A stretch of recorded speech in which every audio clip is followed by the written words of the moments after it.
Yeah, why don't we do that? Wayne, I'm going to ask you to go ahead and start the meeting, please.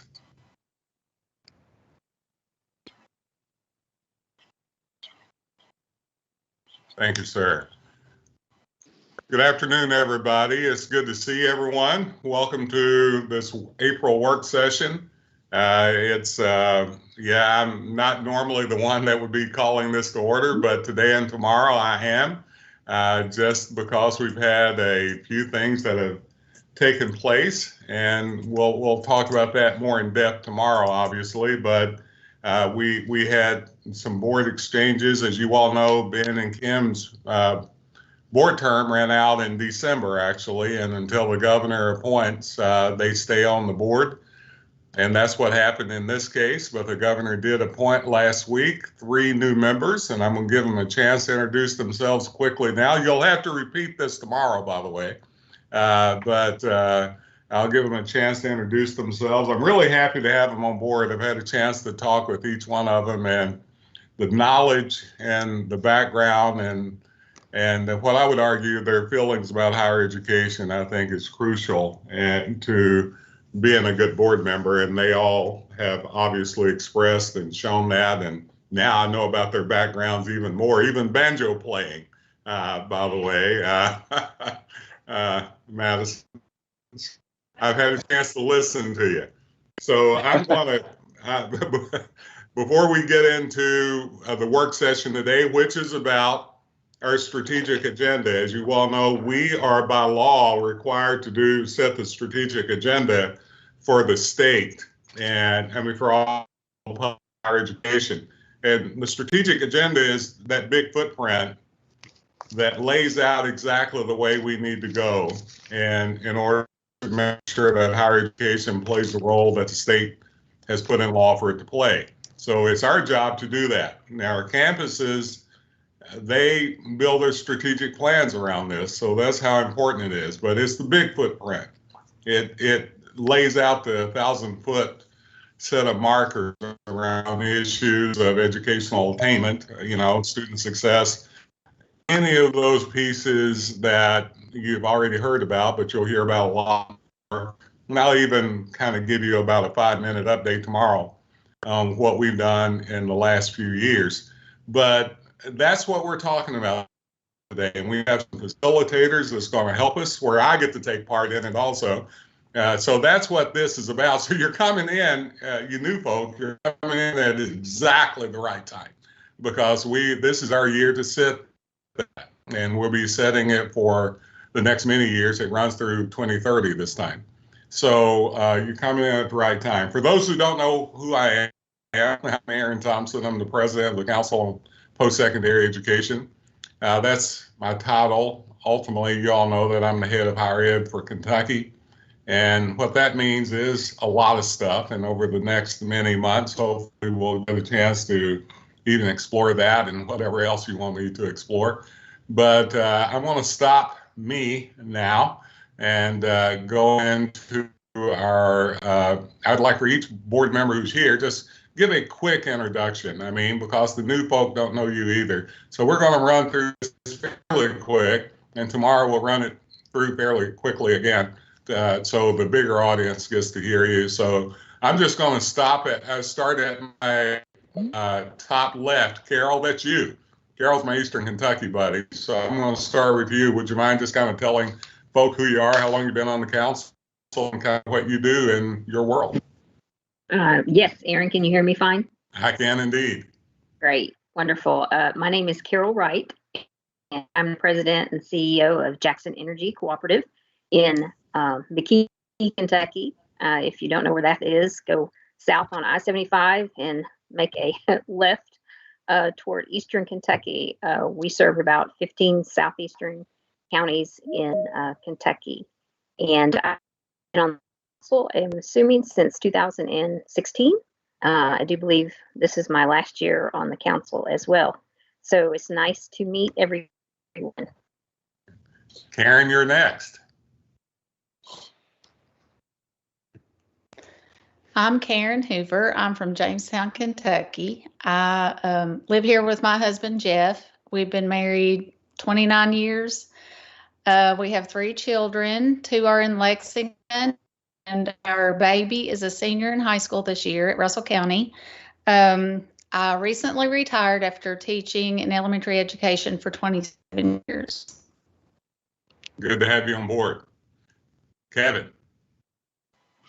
I'm Kevin Weaver. I'm an attorney in Lexington.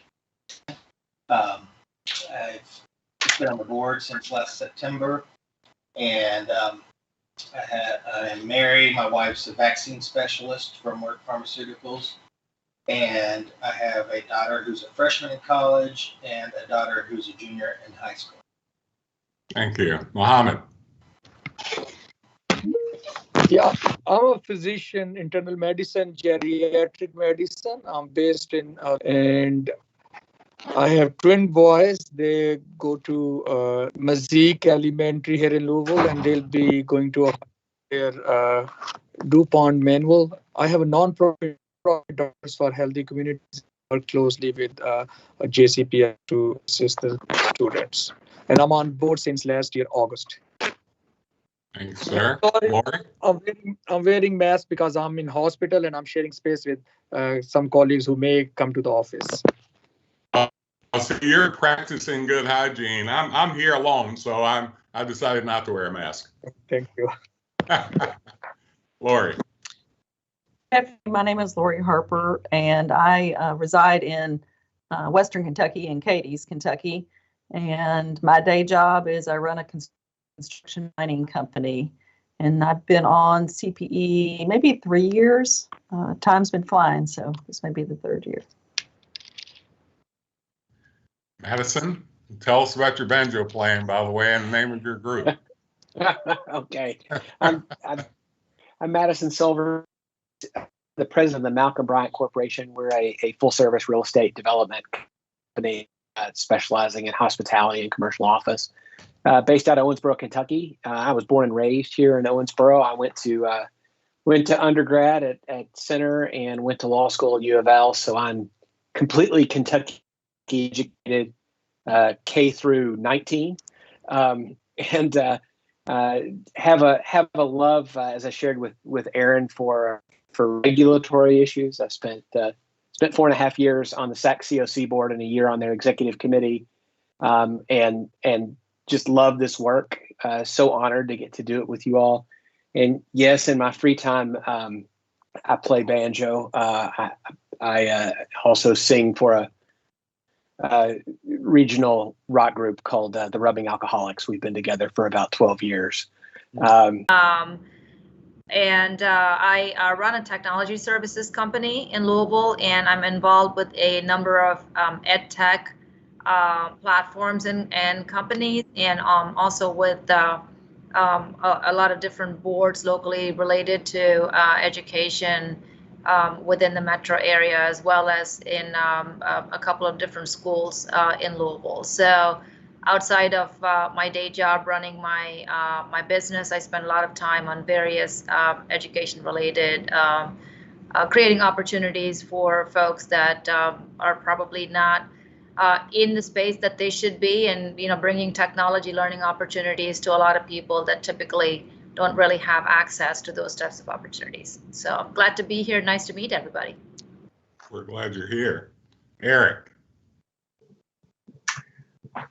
Hi, Eric Ferris. I've been on just since September. Born and raised, educated in the public schools of Bullitt County. Went on to U of L undergrad, UK law school. So like Madison, I am Kentucky educated. Unlike Madison, I have absolutely no musical talent. I have almost coming up on 40 years of law practice in Bullitt County, focusing on land development and school law, K through 12 law, which I have loved. I've had the pleasure of serving on the governor's scholar state board for some time now. Married with 2 kiddos. One I couldn't talk out of being a lawyer himself. One took the more honorable role of being a public school teacher. And thank you all. Glad to see you here. You just actually volunteered to at least dance, if not sing. I do like to dance. Yeah. Luke.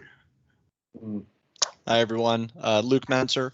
I've been on the council since 2016. I'm originally from Danville, although I live here in Lexington, Kentucky with my 7-year-old son. Madison doesn't know this, but he and I were at Center College at the same time. So unless he looked at my LinkedIn like I did, yeah. Hi, Madison. I actually remember you, Luke. So yeah, I did too. I'm not that. Yeah. I didn't know if anybody else knew that, but yeah, we were at Center at the same time. So I'm Kentucky educated, Danville educated all the way through. I liked it so much I stayed all the way through college. Like I said, I've been on the board since 2016.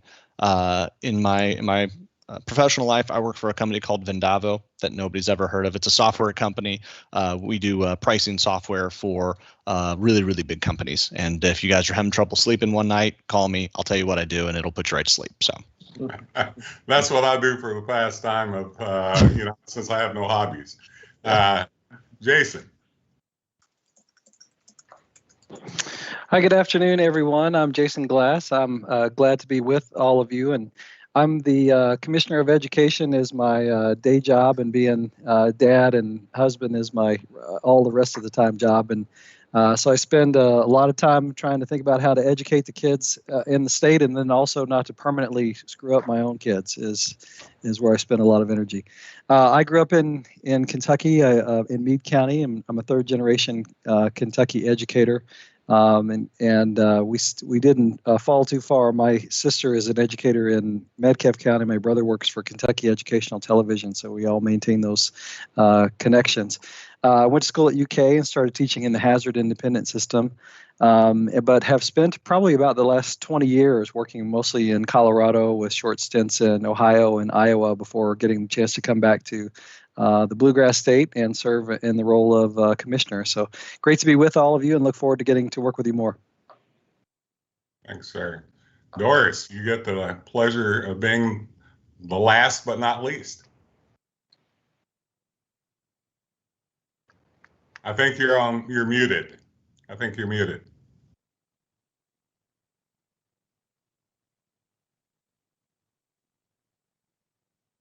Yeah, you still are. Okay, how about now? You got it. Okay.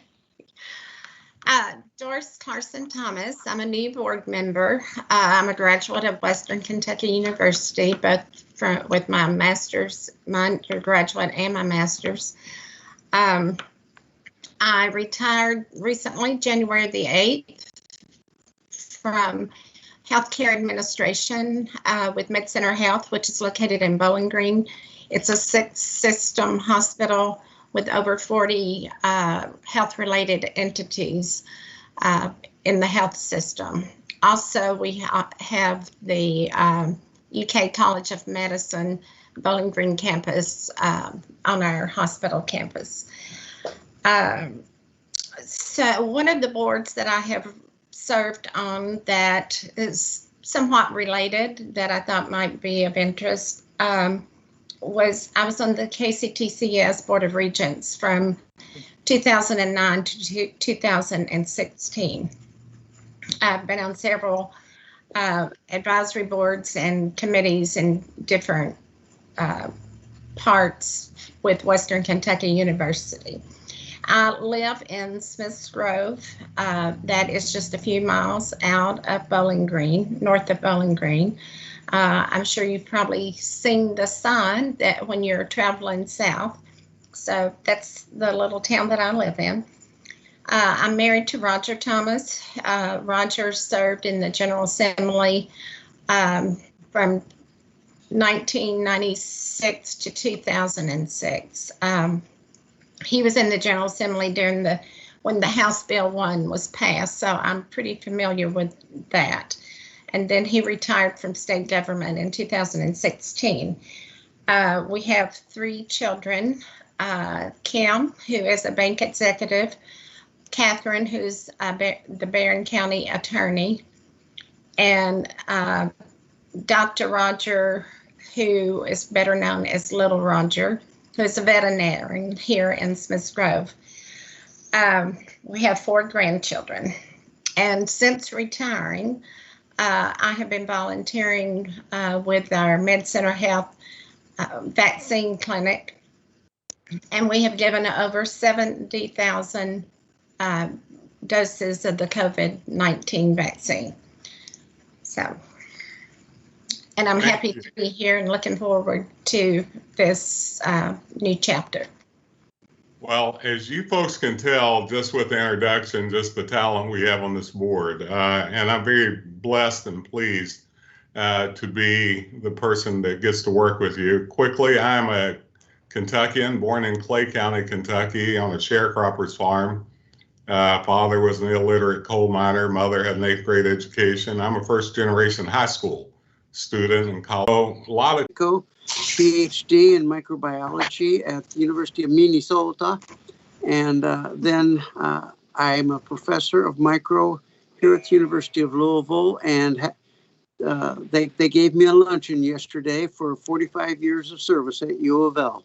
I represent the faculty of the state on the board, and I know Vidya through another channel in that I have for many years, I've recently retired, but for many years I was chair of the microbiology section of the Intel International Science Fair. I was the head of the judges.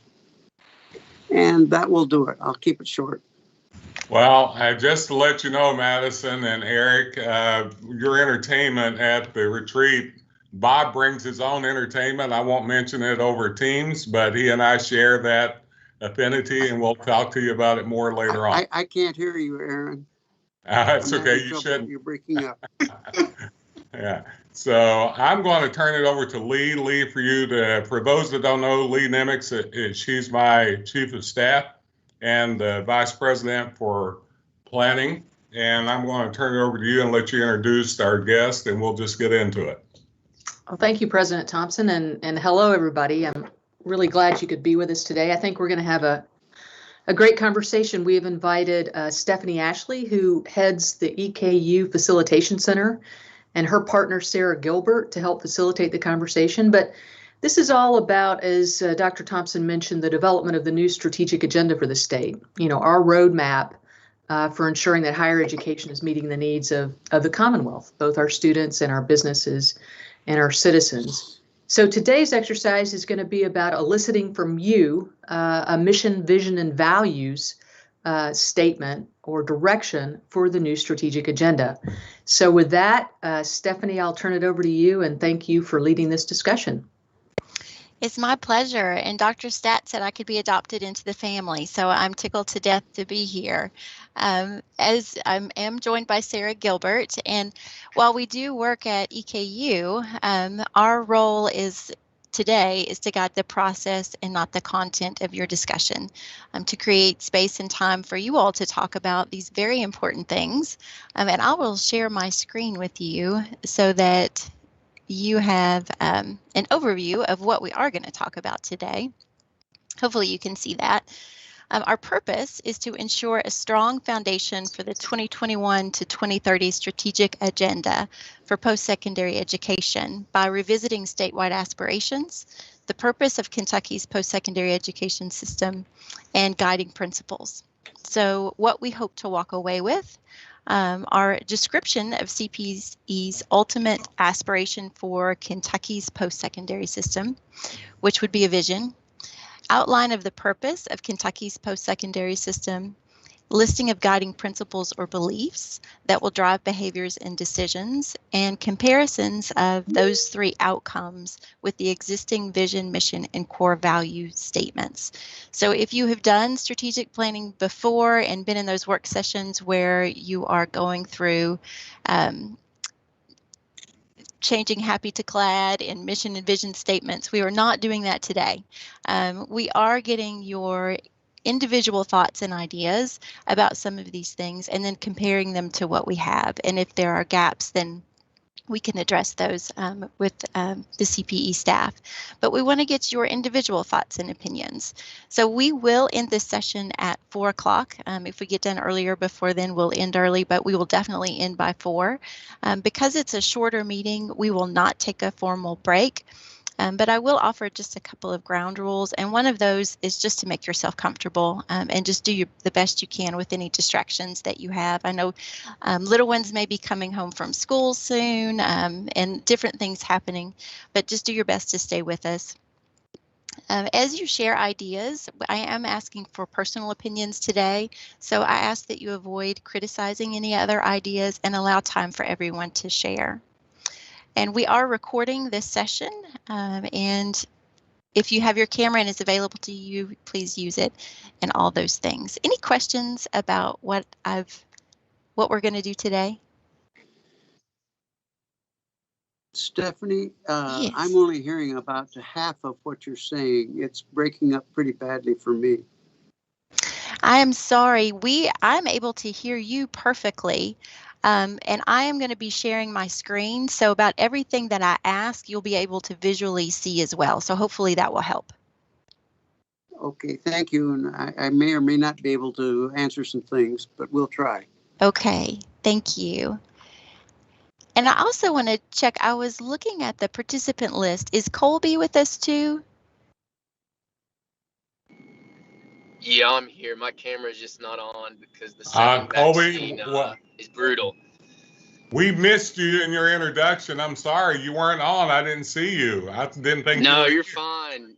Yeah, my camera's not on because, yeah, you don't want to see me after the second vaccine. Trust me, I'll just be a voice today. I'm sorry to disturb you, Ashley. I know Colby was there. I should have asked did I miss anyone. I guess I didn't do that. So did you want to introduce yourself quickly, Colby? Yeah, I'll just go really quick. My name's Colby. I'm the student representative on the CPE. And yeah, I hope that Ashley remembers me for good reasons other than non-good reasons. But yeah, so I'm the student rep. I've been on it for a year. Before that, I was on the Board of Regents at Moorhead. And yeah, hopefully the student representative position is only for a year, but the Board of Student Body Presidents just informed me yesterday that they're going to nominate me again for another term. So hopefully Governor Beshear will give me that opportunity. So that's all I got. I'm glad to be working with all of you today, and I'm excited to see what the new strategic agenda is eventually going to look like. Well, it's good to hear that your student body president colleagues have put you forth again to be considered. So I'm really glad to hear that, Colby. Students added to this group is nothing but absolutely fantastic. It makes us all better. And so thank you for being here, Colby. I'm sorry, Ashley, I'll turn it back to you. No problem. And Colby, you left a good impression when I met with you last. That's why I was checking to make sure you were here. Good input. So I do want to start with a warm-up, sort of a warm-up conversation. Since there's so many deep ties to Kentucky on this call, I want to ask, what would you say are strengths or points of pride when it comes to Kentucky and our home state?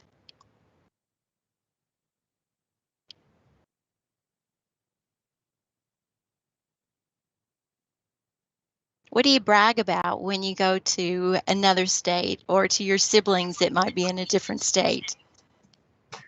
Well, this is Eric.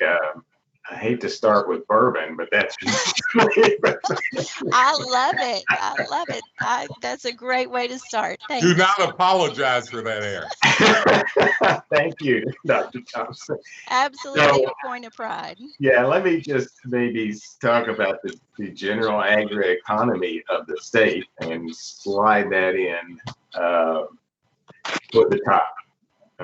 I just think we have, you know, we talk about horse racing here a lot when people want to talk about the Kentucky Derby and so forth, but we have a lot to be proud of, a lot of little secrets, I think, in the agricultural economy of the state that are starting to be recognized.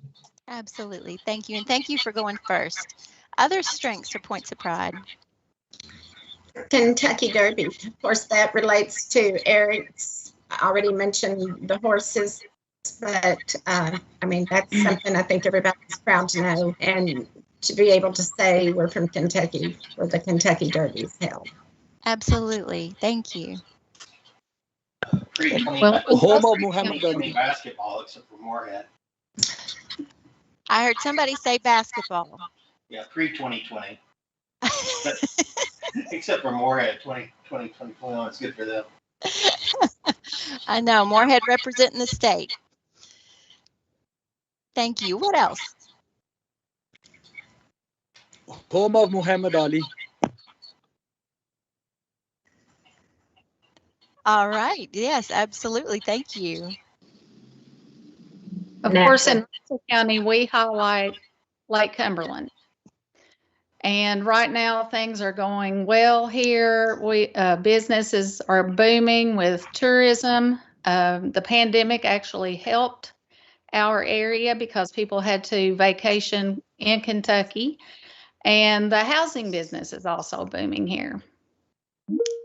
Excellent. Thank you. Carol, I think you were wanting to share something. Yes, all the natural beauty, the natural parks, hiking. Yes. Absolutely. Thank you.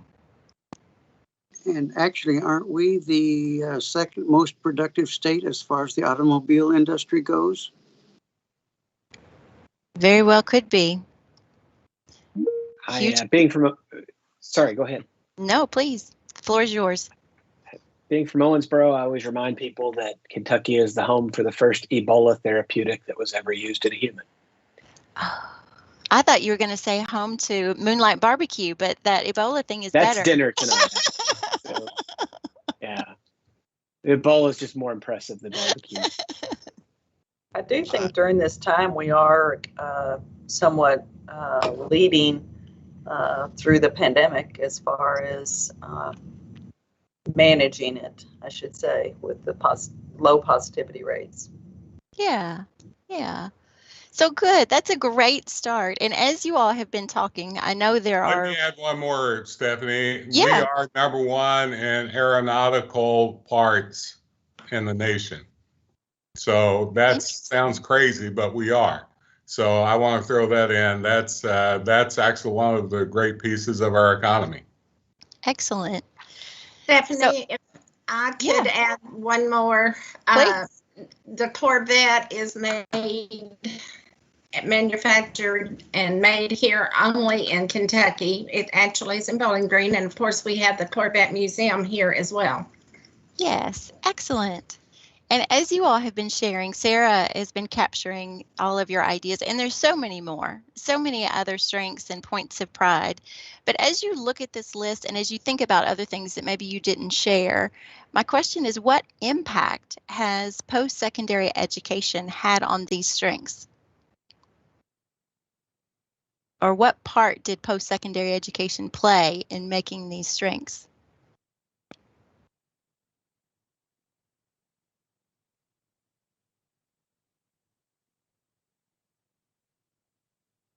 I'd say, I mean, it had a positive impact on just about every single one of them. I'm not sure how big of an impact it had on Lake Cumberland, but I'm sure there was a lot of engineering that went into the docks and all the houseboats that are down there. So I can't think of a single one that it hasn't touched. Yeah. Yeah, thank you. Almost every one of these, period, has a post-secondary, whether a credential that's associated with from post-secondary. Every single one of them. If you're the Muhammad Ali Museum, even. I mean, so I think it's important that we understand that post-secondary is fully the driver of a strong workforce and a strong economy. And it is also the driver of Lake Cumberland, because those people who are down there were not laid off from their jobs. They actually maintained their jobs and vacationed there. And those that were laid off from their jobs this year were 90% of them were people without a post-secondary credential. Absolutely. Thank you.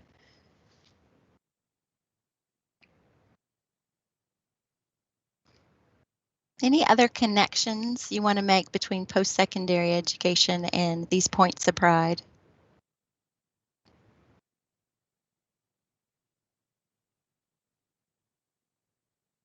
I know specifically for the one I mentioned about Ebola, it was beyond just a post-secondary education connection, but there was also a very much a collaboration with the University of Kentucky, the University of Louisville, Western Kentucky University, and Kctcs to help make that happen. So it was one that hit a lot of different universities and university systems. Great, thank you.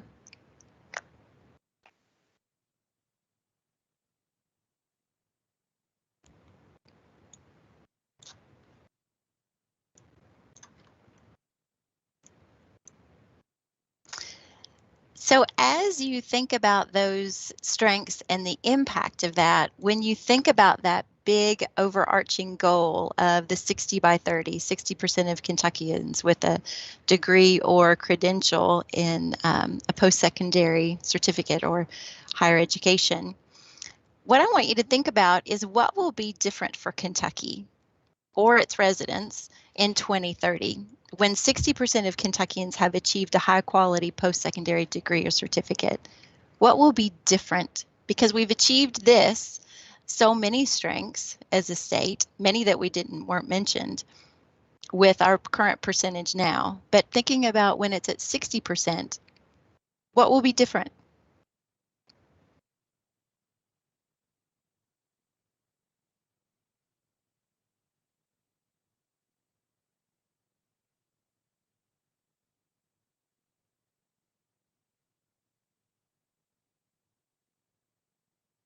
I would look for the percent of folks that are what I like to call recession proof and dependent on state assistance, going down dramatically. So in some of those activities, vacation at Lake Cumberland, more people can do that, right? They can go to the Muhammad Ali Museum on a Saturday. More people can do that. So that's what I would see as a major difference. Thank you. Just the quality of life is going to be improved. And actually, that's going to be across the state because, to use an old phrase, a rising tide raises all boats. Love that one. Thank you. I think also higher level industries and just businesses that are looking for a higher level employee base that will also tend to bring some of those more likely into Kentucky. Thank you, Doris. Yes, good point.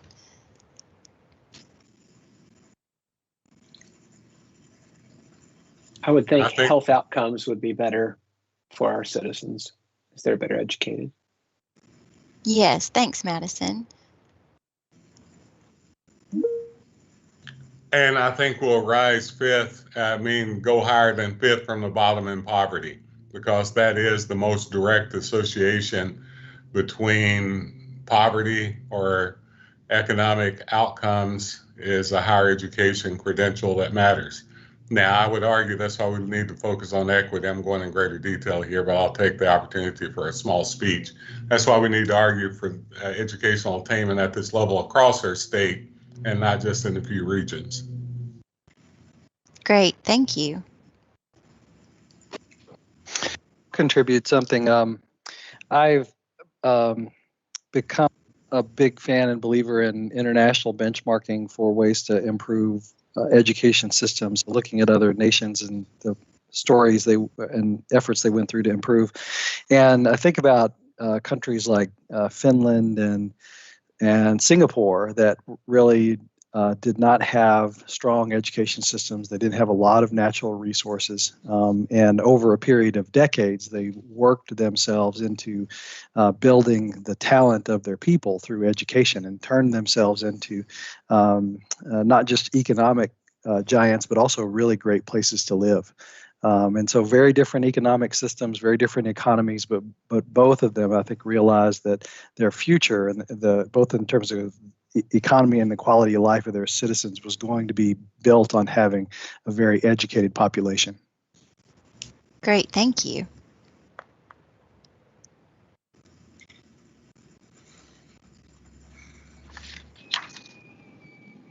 I think it'll lead to more consistency. I think once we get to a certain point of attainability, like 60%, I think that college graduates are going to give birth to future college graduates. And the importance of education is going to once again play a role. And we won't get that fluctuation of who pursues a degree, if it's attainable or not, because each person is going to be in a better position and break kind of those systemic elements that keep them from pursuing it in the first place. Thank you, Colby.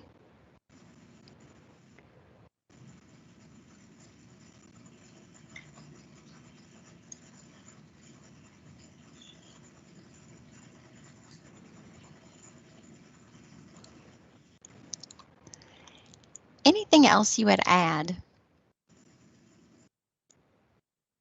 about what will be different for Kentucky or its residents? I think you would see more people civically engaged in a manner that was civil. Thank you. Wouldn't that be refreshing?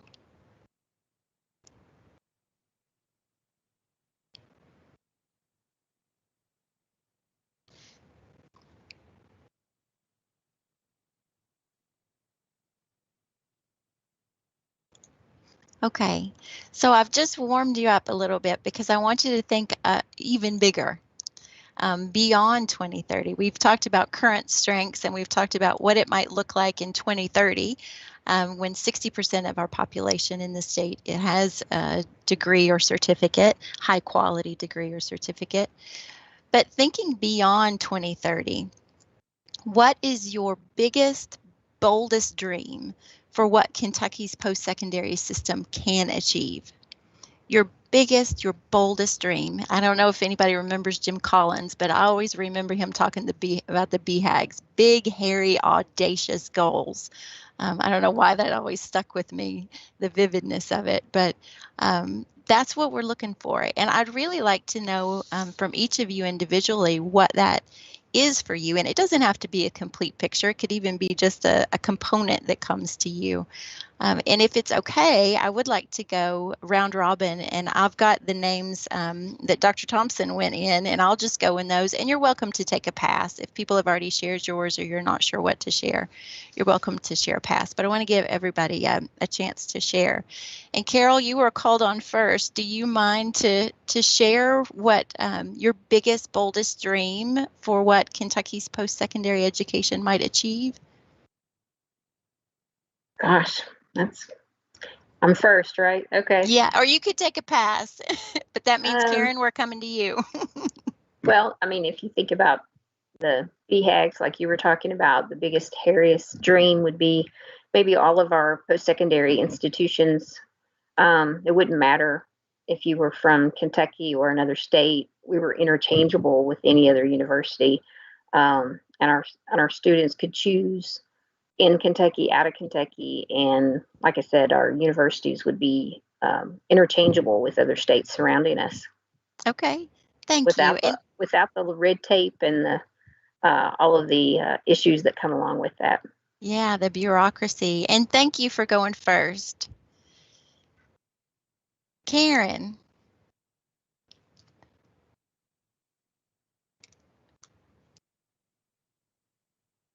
Karen, are you with us? We'll come back.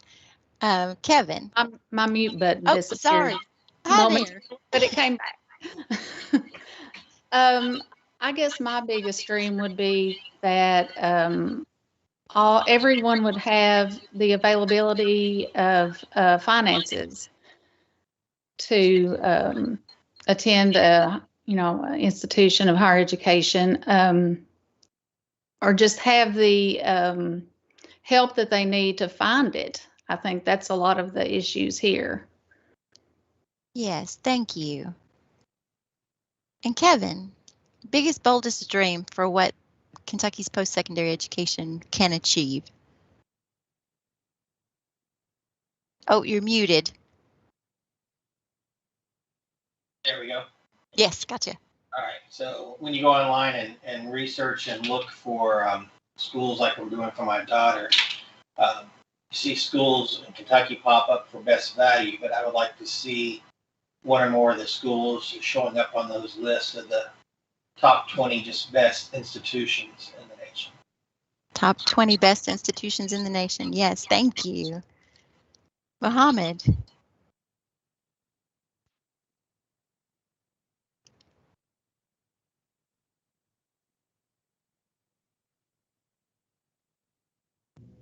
I think he had to step off, but he'll be stepping back on. I think I'll try to figure out how to, I think he's had to step off for a minute, but he'll be back later.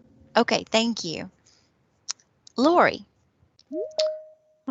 Mine would, I guess, I was along the lines of affordable education, but also affordable education that's providing good, strong workforce potential for the state of Kentucky.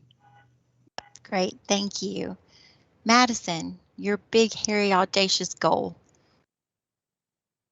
I would like that anti-intellectualism is gone from the state. Anti-intellectualism is gone. Thank you. Yes. Richard.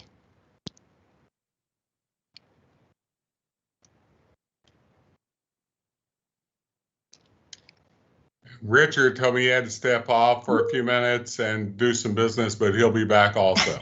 Okay, thank you. Vidya.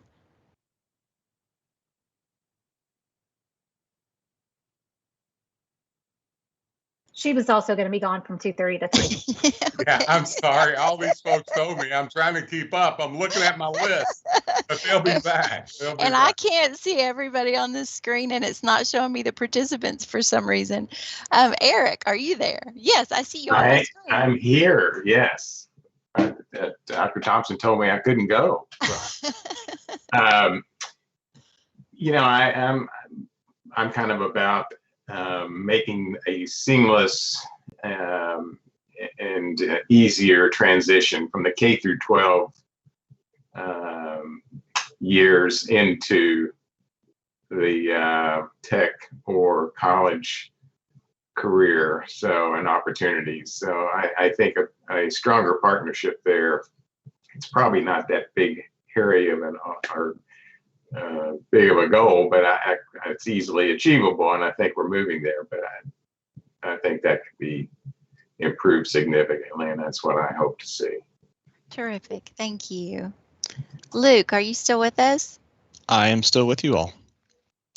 I'm going to narrow this down because I've got a few, but the first one is true college affordability. I want to change the narrative from helping students find other people's money to afford ever rising college costs to reducing the actual cost of attending post-secondary education. So not just finding more scholarships and grants, but actually reducing the cost. And then I'd also like to see differentiation amongst our comprehensive colleges, that each one is not on a race to be everything to everybody, but they all have targeted specialties that they are extremely good at, and they can narrow their focus and do those really, really well. Great. Thank you. Jason.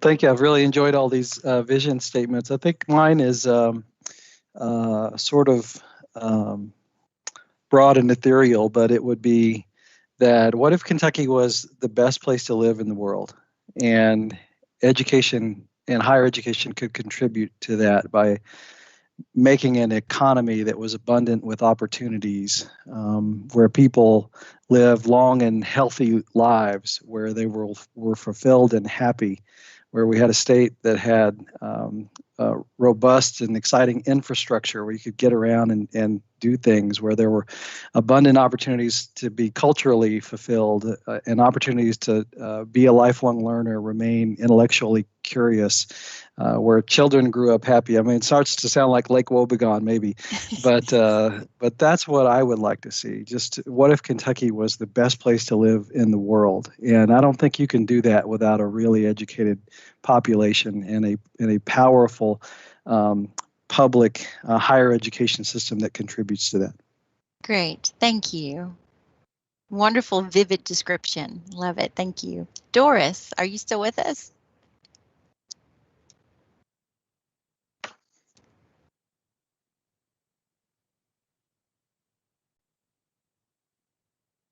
You're muted, Doris.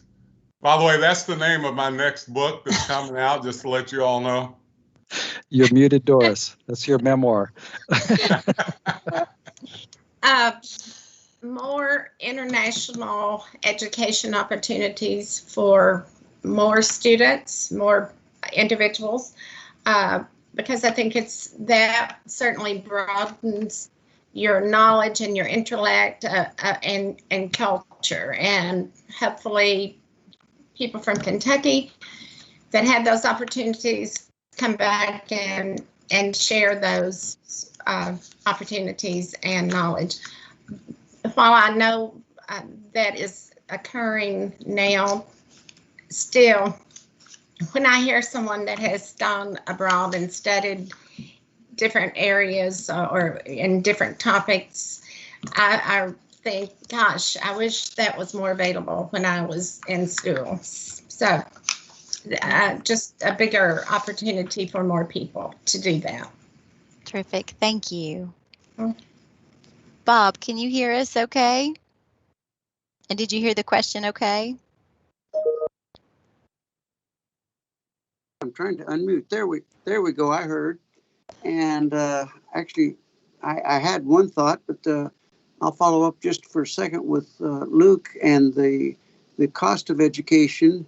In that regard, we have to do a better job, I think, of educating some of the legislators, and that we're, from a faculty standpoint, we are on the lowest rung as far as pay goes for the average professor. So we need help there. But I'm also chair of the diversity group, the Committee on Equal Opportunity. And while I'd like to see, we're making great strides in that, closing the gap. But there's another aspect to that, and that is that we need better diversity of thought. So many employers are asking that our students not necessarily come out well trained in their particular discipline, but that they have critical thinking skills. And I think we have a ways to go on the development of critical thinking skills with some of our faculty. Okay. Thank you. And so I heard 3, the cost of education, the better diversity of thought, and the critical thinking skills. And I also heard equitable pay for faculty. Was that a third? Yes. Okay. But the equitable pay for faculty goes along with the cost for the students, because right now about 70% of the university's budget comes from tuition. It used to be 70% from the state, but that has continually decreased, and the students have to bear more of it. But right now, the faculty are not being equitably paid relative to others around our area. Great, thank you. Colby, do you have a big, hairy, audacious dream for post-secondary education in Kentucky? Yeah, I guess, I don't know if this fits the characteristics of everyone else's, but my dream is ultimately to increase the amount of diversity in graduate programs. And I think the only way to do that is to first see that 60% increase, see that 60% in undergraduate degree attainability. I guess my thing is I just always want to keep moving forward. Once this is achieved, I want to see how we push them up to that next educational bracket. PhDs, master's degrees, Juris Doctors, all of the above. I had a student come up to me at Louisville after our class the other day, and they walked down the hallway of every single picture of every single graduating class at the law school that they've ever had. And not one single picture had more than 5 Black students in the entire history of the school. And I'd like to see things like that change. A lot more diversity, a lot more low income in graduate programs, because I think that's going to do even more than just an undergraduate degree can. Thank you. And I think, did Muhammad join us back? We got Dr. Barber, we got Miss Ravichandran, I see, and we got also Mr. Nelson. We got them all back. All right. So what? Sorry, Stephanie, you are a good principal. I went to get a phone charger because my phone is running out of charger. Well, I wanted to make sure everybody had a chance to share their big, hairy, audacious goal for Kentucky's post-secondary system for education. And my punishment is that all of my friends have given all the good ideas there, and now I need to find one. So I think I agree what Eric, Luke said, and the vision of Commissioner Glass, that I want my twin boys to be in this heaven of Kentucky, and don't move out of here to east or west coast. And I think, as Kobe said, that the biggest dream is that if our the graduates and the percentage increases in low income families, that if we, my dream is that if we see that our eastern Kentucky and our inner cities, that they become hubs of this technological revolution which we are having. And the way our our higher education and our post-secondary education intersects with technology, with IT. I'm a physician, but quite honestly, this is a IT decade, and I think that we need to take advantage of that. That we're like these kids in high school, they are learning these coding classes, but by the time in graduate class, that our kids, that they are really trained, their minds are in a way that they can be the innovators. And our eastern Kentucky and inner cities of Louisville and rest of our Commonwealth, that we see our young, bright young men becoming the new pioneers rather than we seek in Silicon Valley in West. Great, thank you. So Eastern Kentucky, inner cities, the whole Commonwealth will become a hub of educational revolution in IT. Okay, great, thank you. Vidya. Yeah, no, I'm sorry. I had I mentioned earlier I had a client call that I had to jump out for, so I'm not sure what I missed, but I will tell you what my goal has been for some time. Perhaps somebody has already spoken about this, but to me, post-secondary education is not something that you should be opting into. It is just something that should be available to every one of our high school graduates by default. It's not something that you have to somehow do something for you to get into some kind of post-secondary education track.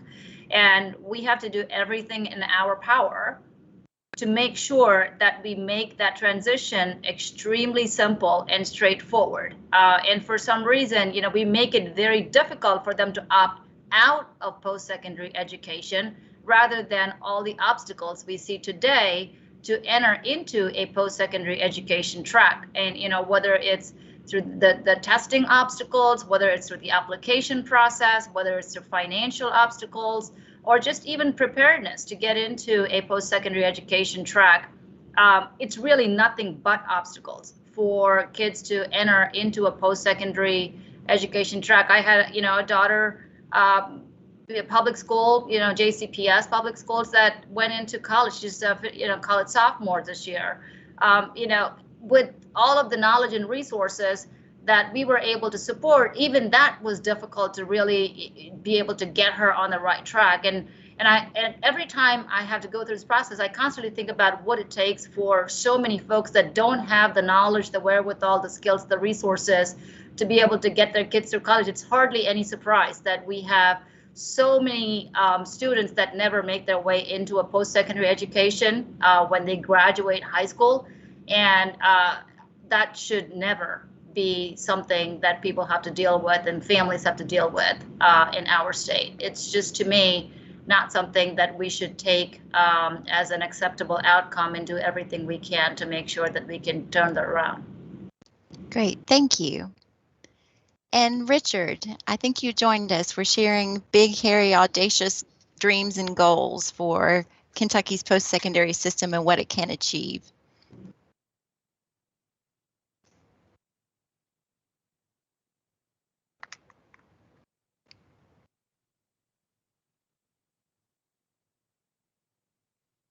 Richard, you're muted, I think.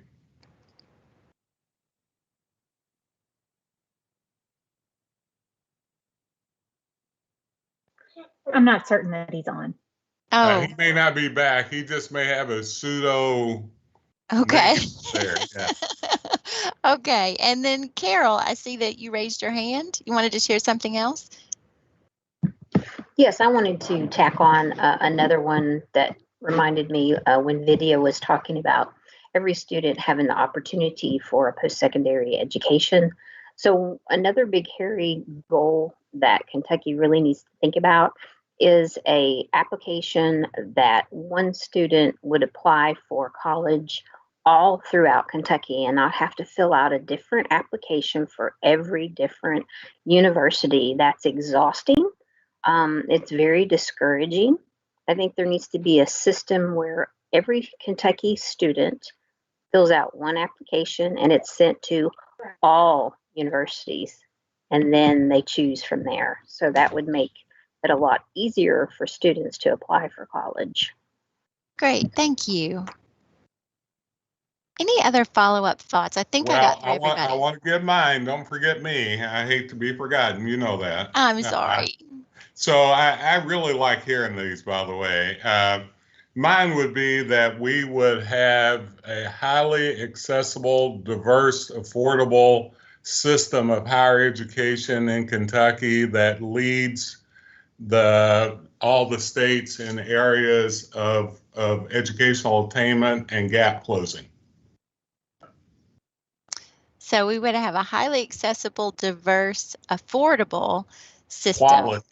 Quality. Higher education system that leads the state in all areas of education attainment. That leads the nation in educational attainment and gap closing. Leads the nation in educational attainment and gap closing. Excellent. Thank you. So Sarah has been capturing all of your comments as we were sharing.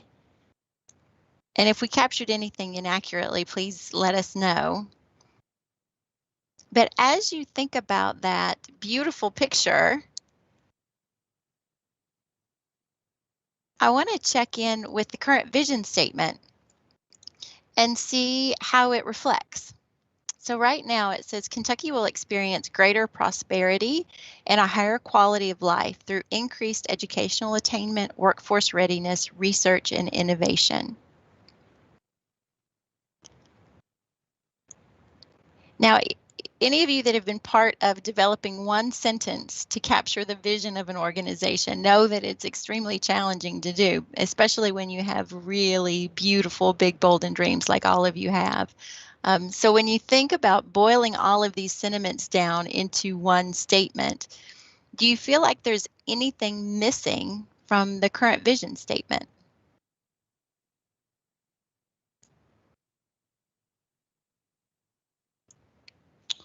The only thing I would add, and I'm not a great wordsmith, so I'll just put this on the table, is there's nothing about affordability, right? I think we're not going to achieve prosperity if we continue to saddle our graduates with ever increasing student debt amounts. So I don't know how we put it in there, but that would be something I would try to work in. Thank you. Thank you for sharing. We also don't see the word diverse. Diversity is not in there. Thank you. You know, as I look at this, and I have to tell you, I was a part of developing, it was a group, a lot of folk, but I look at this looks more like our mission of what we're doing now than what we want to achieve by in 10 years, which is a vision, right? And so everything that I think Luke and Eric just said, and others, I think should be considered. I mean, I'm sure Lee is probably staring holes through me now, but you know, like, what are you talking about? But I would say that this looks a little bit, because I think they experience it now if they get a quality of education. I'd like to see us be a little more bold than this statement. Thank you.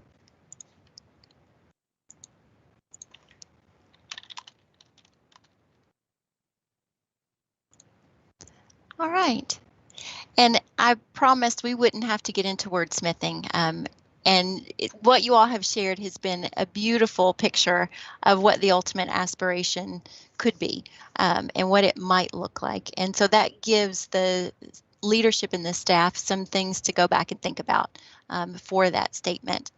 And I want to go on thinking about time and do an outline of the purpose of Kentucky's post-secondary system, education system, and ask just very broadly, what is it that the post-secondary system in Kentucky does?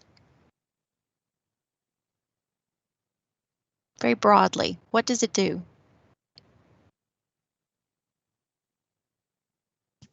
It provides a tool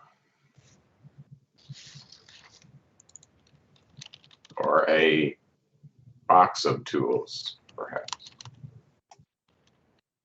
Thank you. I think it does what you just had up on your vision statement. I think that's what we do. I think we do help people attain a better quality of life with a credential that matters. I think that's what we do. We do it in a variety of ways. I can't help but, I don't want to take up all the time with this, but Carol said something earlier I thought was really kind of good. How can we ensure that, you know, that no one's left out? I mean, how can we assure what Vidya says, that higher education becomes something you have to opt out of instead of opting in? And to me, those are powerful statements that we want to think about what we're doing now versus what we should be doing, right? When we think about the power of higher education leading to a great quality of life, you know, whether it's through the workforce or the economy or through civic engagement, it doesn't matter. Thank you.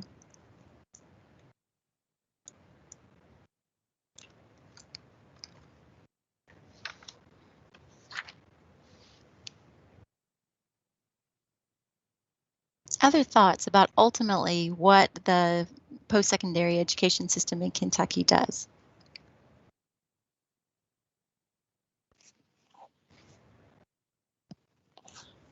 It enables every Kentuckian to achieve their full human potential. So that's the goal. Thank you.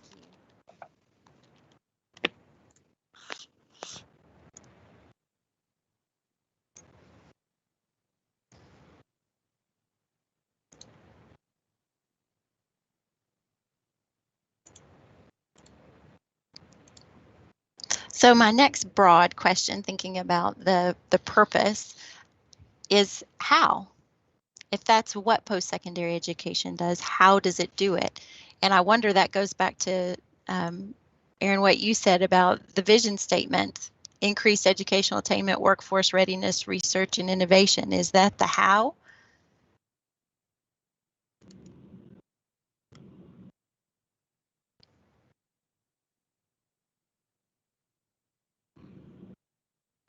That's surely, that's the outcome. If you're looking at how as inputs, that gets to Dr. Stat on quality faculty and staff, that gets to affordable education for everybody, that gets to what I would call what the curricular process is made up of what I call essential skills as well as technical skills. It gets to a quality assessment system. I mean, you keep on going. So there's a lot of inputs and outputs. The other things I said there were more outputs. So the inputs, I think, are strongly, I mean, diversity is another example. You can't have inputs if you're leaving people good quality of life, if you're leaving some people out of it, right? And so on. You can't have good workforce development if you're only creating it in a few areas in Kentucky. So I would argue there's some inputs that tells you how, and then that leads to the outputs that tells us, you know, basically what the outcomes are. Great, thank you.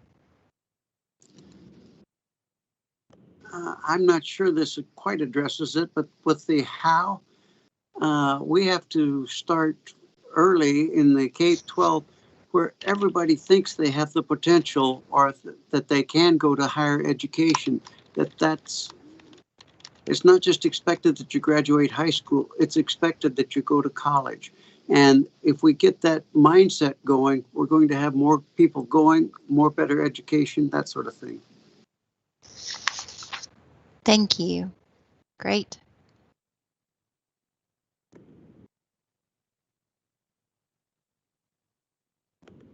Yeah, I think that's such a good point, because I think while we do it probably less so now than we did even 5 years ago, we still do it very abruptly. The there's an incredible difference between our K-12 system and our post-secondary system in the style of learning, the expectations of how you learn, the rigor of how you learn. And even for some of the highest potential students that are in Kentucky, it's still a very abrupt change, even though there's a lot of dual enrollment that goes on in the state now that didn't used to. One way that we do it, I think, is not so seamless with our K through 12 partners. Great, thank you. In that regard, this last year with the pandemic effect and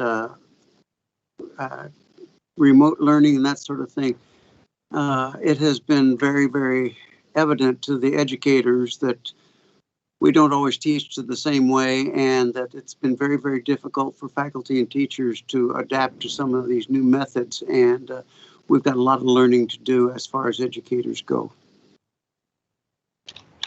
So continual education for educators? Or Yes, for pretty students, I think what Madison is saying, right, Madison? Even, the commissioner's on here, we started this education continuum with that in mind. There is an abrupt transition that you expect everybody to make without a problem. And that is even to go to college. That's why we only have 50.5% of our graduating seniors going to college right now. We'll never get to educational attainment until we make it a way that they are opting out of it, instead of trying to opt in, because we're not getting there fast enough. Yeah, Aaron, I think you're right. And then I think on the other end of that continuum, how are we encouraging people to be lifelong learners? So are we looking at our post-secondary system as a finite number of years, or are we looking at it as a lifetime continuum that starts K through grave? Well, it is. It's an and beyond. All my books I write about thriving in college. I have thriving in college and beyond, because college only prepares you to do life. It is not life. It's fun, right, but it's not life, right? College is a preparatory process for you to do life. So it is beyond. And I think that's such a crucial statement to make with this board. I think we need to have that in mind. I really like that. Good points. Thank you all. So then my next question related to this, we've talked about, but I want to be very direct about it, is why does post-secondary education exist? How do you articulate that about why post-secondary education in Kentucky exists?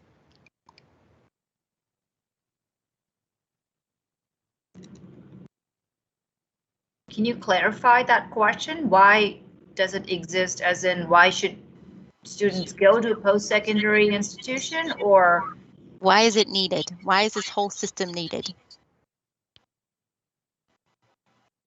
It provides a level of specialized training that you can use in whatever career choice you want to pursue. Thank you. It's going to be very difficult to rise above the poverty line if we don't really have post-secondary education and some level of specialization and qualification for the jobs of the future.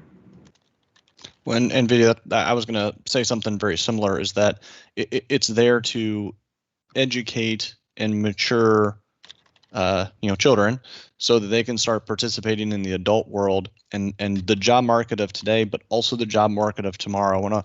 Something that Commissioner Glass said is that we need it focused on not just what's good for Kentucky, but how are we going to help our students compete in the world. Thank you both.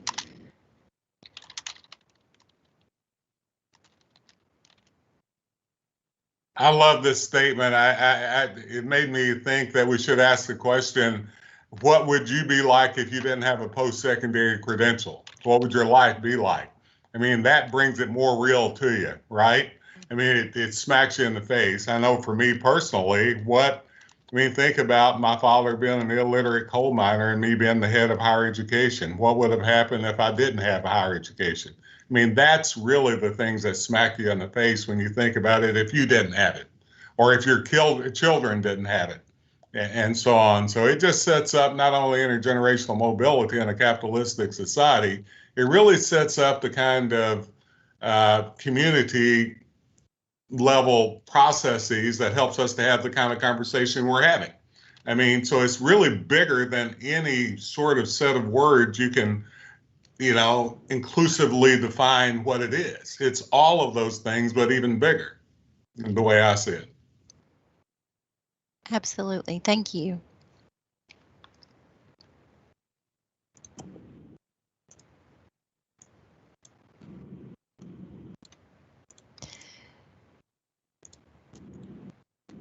Anything else you want to add?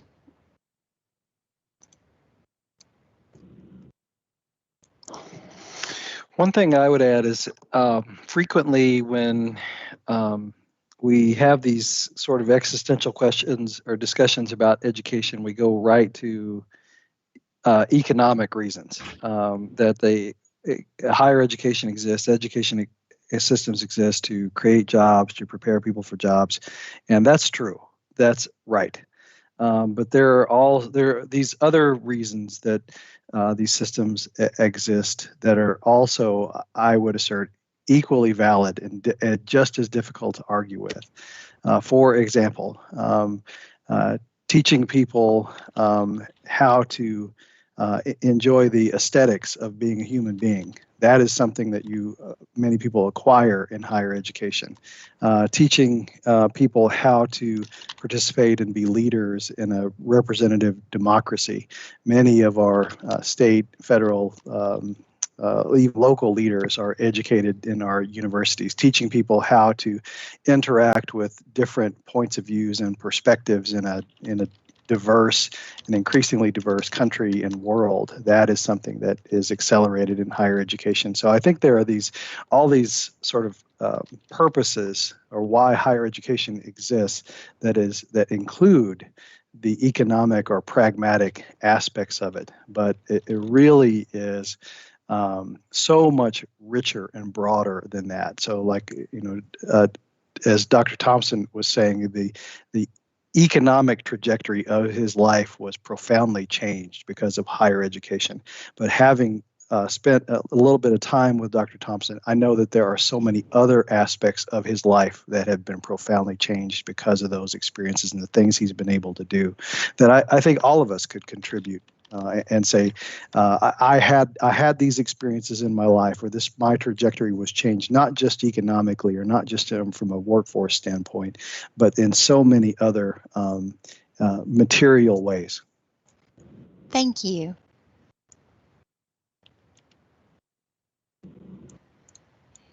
It seems like there's a lot of consensus and agreement on the outline that you all have shared about what is the purpose of higher education. And I've been trying to capture again your thoughts and comments, and I'll share those again. The blue is what higher education or post-secondary education does, the orange.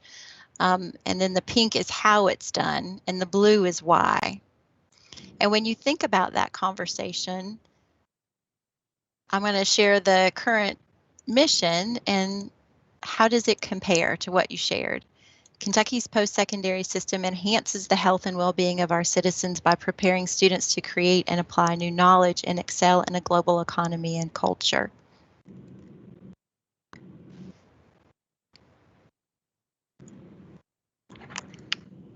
I think pretty well. I mean, that's my reaction to this, and the other statement is that it's they're again encompassing the economic driver existential reason that we often start with or lead with, but it's also broader than that. And I think both this statement and the vision statement are capturing that. So, there's no end to how much you could tweak these and wordsmith them. But for me, both of these statements get at the existential reason. Great, thank you. For me, this mission statement is fine. I would rather devote my time on the vision statement to be more bold, more futuristic, more what I won't say avant-garde in a loose way, but that really takes us truly to the place we see ourselves as existing are wanting to exist. So for me, I wouldn't tweak this much. I would tweak the vision statement probably more in depth, for sure. Thank you. I think my only question is, could you replace Kentucky with any other state, and would it still be relevant to that state? And if so, how do we Kentuckify it? Make up a word.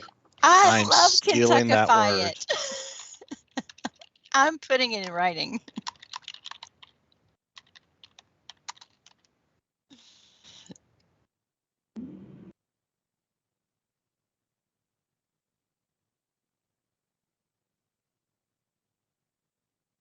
Thank you. Anything else?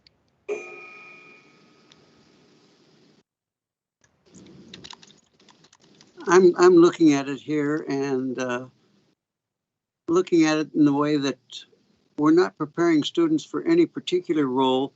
What we're preparing them to do is to think and apply their thought processes to new knowledge and excel in a global economy. So I'm very comfortable with it because it focuses on critical thinking and the thought process as opposed to any particular endeavor.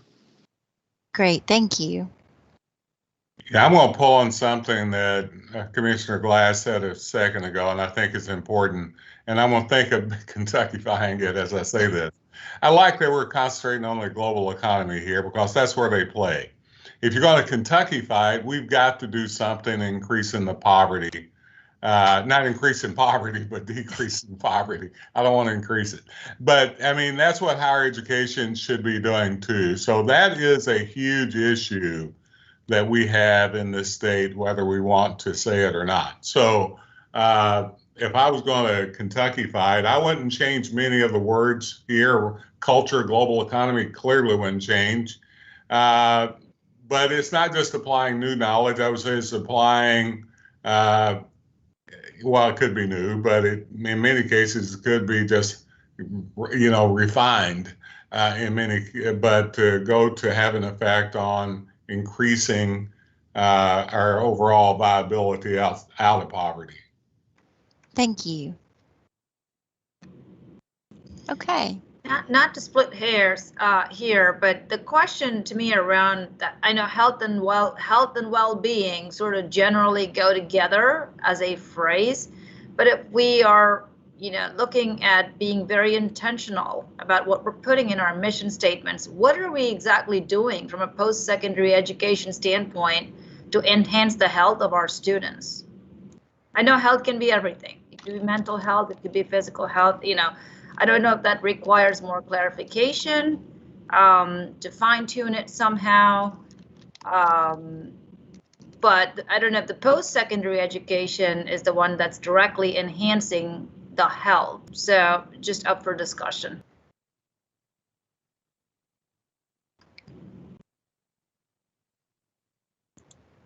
All good Actually, comments. To follow up on that just a little bit, does David Mahan have data on education levels versus health-wise of the state, and the better educated, the better health they have, or is that not a valid comparison?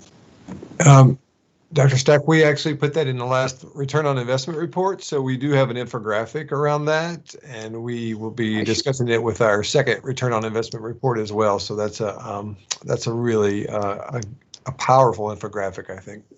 It's dramatic, Bob. So dramatic that you'll be shocked. So yes, that's one of the ways that we have changed what we've done for the new people on board, what we've done in CPE over the last 3 years. Our data drives us at the level that we not only make these words, we take what you say to us and what we should be doing, and we drive it by the analytics that we have. So we do have that information. And that was somewhat of a rhetorical question. Yeah, I gathered that, by the way. Thank you all.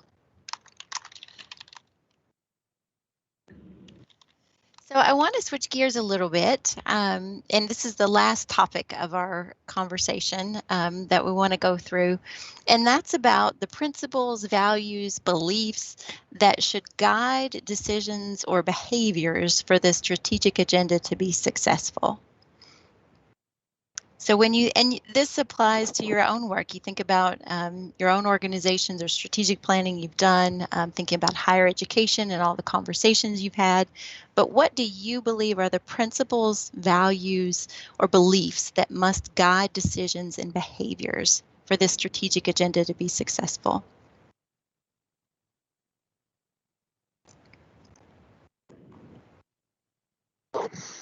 I think one that comes to mind is equity, and because it's easy to have a functional system of higher education that elite and affluent people can access and take advantage of.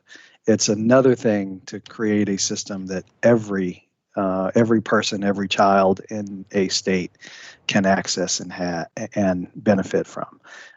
So I think that's a value that we lead with. We are not going to have a great system of higher education until we have an equitable system of higher education. Thank you. Well, as Commissioner Glass knows, I have to agree with that. I think the two words go with me is accessible and equity. Accessible is the process of getting them in somehow. Equity is a process of inputs, how we make sure that everybody gets what they need in order to be successful once they get there. So I would fully agree with his statement. Thank you. Yeah, and so you talked about the, kind of what are the bedrock principles that we have to have, and I think to that point, it's got to begin with the idea that every person in the state has value, and that everyone can find value in a higher education. Great, thank you. But I go back to a point that I made earlier, is that we have to instill the idea that they're going to have a continuum of education up through college or other programs from the very beginning. That high school is, well, as Bob King used to say, high school ain't enough. Thank you. Also, we've got to do a really good job of connecting them within the businesses within the areas that we live in. Great, thank you. I think there has to be an unselfish approach by all of the stakeholders to support those things that Commissioner Glass talked about. So I think that's a value, is an unselfish approach by the stakeholders. Yeah, thank you. I think we have to put value back in the value proposition. I mean, that's what we haven't done, and that's what's going to take the uniform conversation. I also think we have to make sure we have quality there, not just in the quality of learning, but quality of outputs. That's where employers come in with us, right? That everybody sees the value of their learning, and not just for economic value, but the dynamics of understanding. But we are higher education, so I'm going to argue that one of the things we can't leave out is higher order thinking. If we only increase the deep thinking or critical thinking by 4% once we get them from high school, then we haven't really served the full purpose. So one of the things we have to do is to create a deeper understanding, a deeper thinking, and Madison, that goes to that conversation you were having earlier, I think.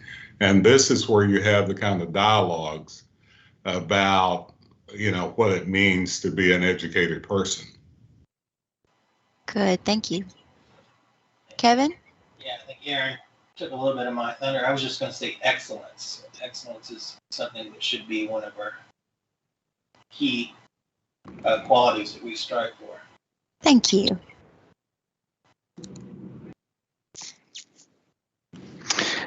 And another thing from a values standpoint, we've talked a lot about this sort of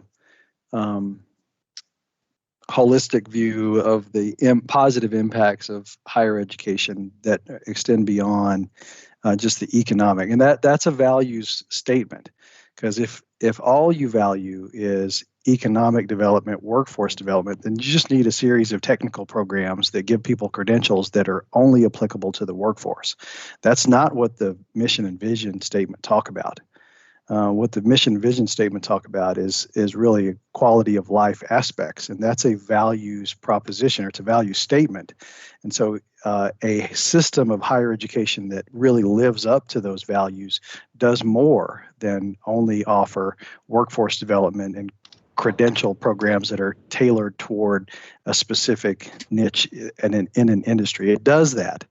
But if we live up to the values that I think are implicit in, or explicitly stated in the mission and vision, you've got to also include those aspects that really a well-rounded liberal education provide. Thank you. And to follow on with Commissioner Glass, one of the terms that I hate hearing is workforce development, because it reduces humans to machines that fit into larger machines that produce products, and that's their only value. And I think dignity, right, it should be one of the driving forces. That one of the values, one of the goals of higher education is to help people find the dignity that they deserve, through all the other things we kind of talked about. Yeah, thank you. And I don't know the word I'm looking for, but essentially when Dr. President Caputo talked to us last, he talked about the importance and the sense of pride he felt in the contributions as far as the vaccine clinic. So giving back to the community and being part of the community. So I would say that, and then I would say still a sense of pride too for the students and in the state and in what they're doing and achieving. Yeah. Great. Thank you, Kevin. So I'm sure there are other things that we could add, but I just want to be cognizant of time. And I will share, again, Sarah's been capturing these ideas as you all have shared them. And then I will unhide here the current values. We value academic excellence and student success, broad access to adult and higher education, both powerful tools to combat poverty, inclusion, equity, and diversity, post-secondary education's ability to catalyze economic and community development. Adequate funding for post-secondary education is critical investment in Kentucky's future, collaboration and mutual respect among all post-secondary providers and partners, business and community partnerships, and accountability, transparency, and fiscal stewardship. Is there anything that you see is missing or that shouldn't be there?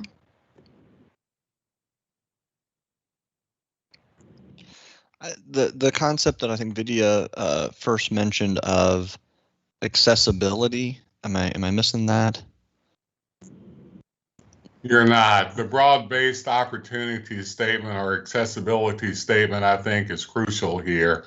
So I appreciate that, Luke. I don't see it there, but I do, yeah. And I don't know if you want to put affordability there or not, in the sense that we talk about it the way we talk about it now versus the way we talked about it 6 years ago. Mm-hmm. And I kind of put accessibility, affordability, what Dr. Stat said about, it's changing kind of expectations that, you have to opt out, not in. That all to me is under accessibility, right? It's all part of one theme. Thank you.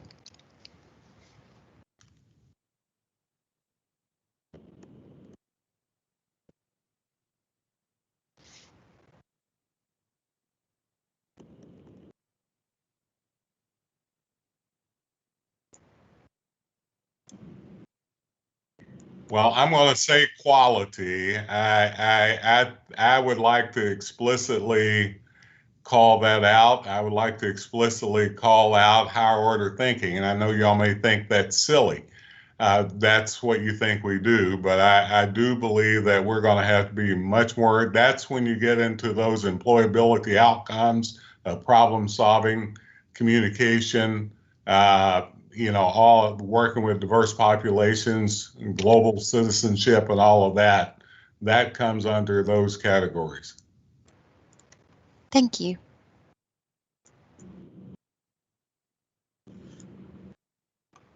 Simply put, can I second that motion?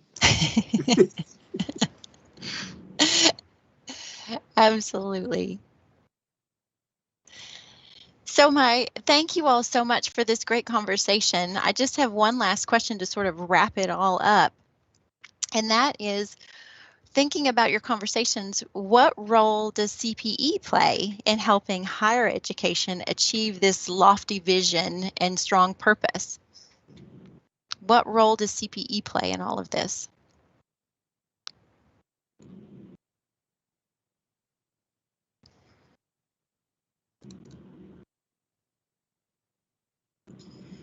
I think one of the areas that I think CPE can help is, I'm not exactly sure from a tactical or mechanic standpoint how this would work, but really evaluating the strength of our teacher training programs to make sure that we are developing adequate talent for the next generation of teachers that are going to be in the classrooms helping our students go through this P through 12 journey to make sure that we have the right outcomes on the back end.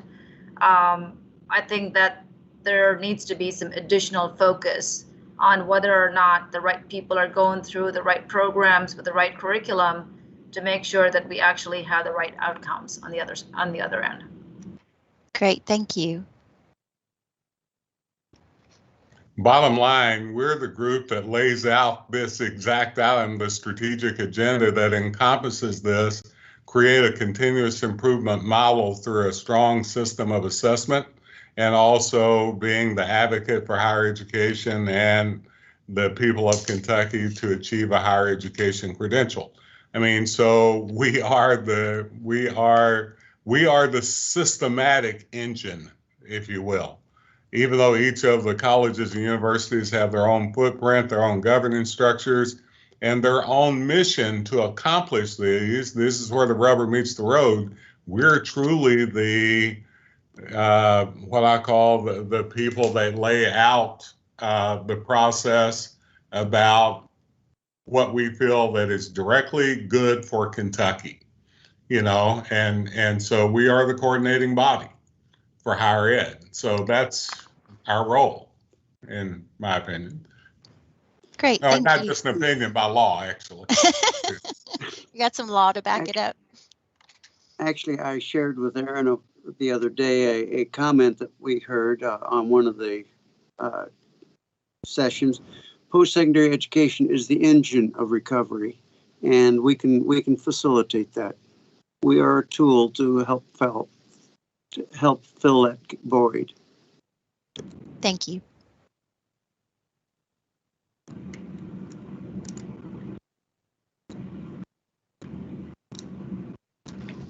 Any other thoughts about CPE's role?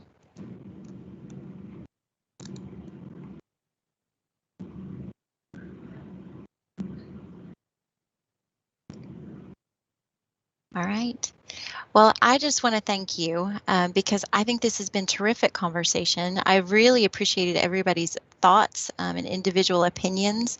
And what it has done is really laid a solid groundwork to launch the strategic agenda, because you want to make sure that your vision and what you're ultimately aspiring to do is clear. And what your purpose is clear, so that then your goals that you outline from 2021 to 2030 are in alignment with those things. So a quick check-in to make sure that those things are still true and still relevant and everybody's singing from the same sheet of music is important. And so I really appreciate the different opinions that were shared today, but I heard a lot of common themes. And any final thoughts before I turn it back over to Dr. Thompson? Let me just say, you did a great job. I haven't done that many of these exercises, and you did a fantastic job of leading us. Thank you. Oh, I made it easy. Zoom made it hard, but thankfully Heather came in and saved the day with Teams. So thank you all. Well, we're going to blame Richard Nelson for the Zoom because he's not on here now. But Ashley, you did. That's fair. Yes, yeah. Stephanie, you did a great job. I keep calling you Ashley. I know your name's Stephanie. It's not like I haven't known you forever. But that's okay. I'm getting old. Let me just kind of end the conversation. Y'all can pose anything you want to pose for now or where we're going tomorrow. You can see why this is important, because what you've said here is going into an agenda for higher ed for the state over the next 8-9 years. I mean, so this is not, but as you all know, it's dynamic. These are not static. We change when we get new inputs. COVID gave us some new inputs. I mean, but it's also about innovation. It's also about the ability for us to be thinking about this, looking at our data, seeing how close we are accomplishing what we need to. And so just understand this is dynamic. This is not a static process, even though what you are saying will go on paper and it will look really pretty in the end, but it will be something that we get a chance to access and then assess after we do.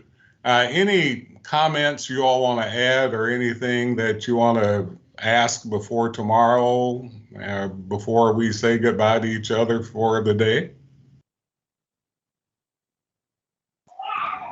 Well, I will just say that we should be on Zoom tomorrow. I think I told you all already that Zoom system-wide had an issue. It should be cleared up. If for some reason that happens, you all now have some familiarity with Teams. We can hop right on it, but I do plan on everything being back to normal tomorrow morning. Well, we hope so. And Stephanie, you guys did a great job. Heather, you and Wayne, wonderful as always. Let me just tell you about tomorrow. Tomorrow we have our business meeting. We will be voting on some consent agenda from our finance committee. Actually, I don't think we have anything tomorrow from our finance committee, other than we will be talking a little bit about tuition parameters, and we probably will have to call a special call meeting in the next 3 weeks to handle 2 business items. That will be one of selecting new officers for the council, as well as approving the tuition parameters. Over that length of time, I've already talked with some of you. I will have a chance to talk with you more. We had to do it this time because we had new people coming on board, and we felt like it was only fair for you folk to be skilled up in the conversation before we make that that parameter that the campuses have to fit with under. We'll also be proving the agency budget, our agency budget, CPE, tomorrow. I'll give a few-minute presentation along with Sean and Bill from our finance shop.